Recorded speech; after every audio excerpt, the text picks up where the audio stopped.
This string figure is called Lightning.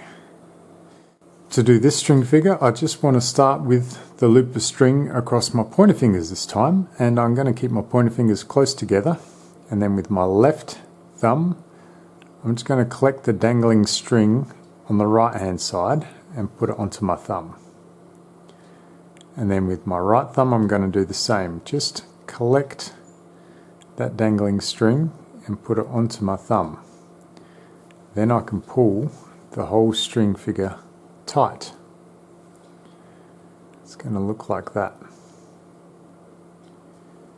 Now with my thumbs I want to go over the near pointer finger string into that loop, and then from underneath collect the far pointer finger string and bring it back.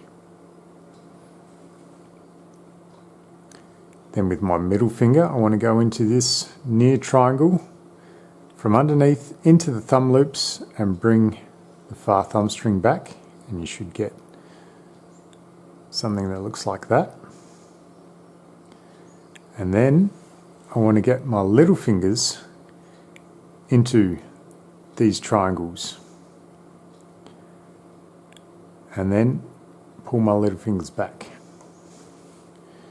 And it should look something like that.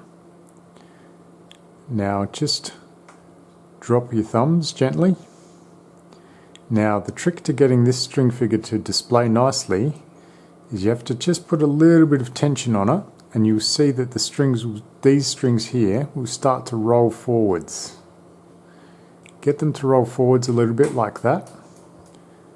Then with the tips of your thumbs collect that upper string and then push it up, but you still got to keep tension on the lower string. And there you should have your lightning.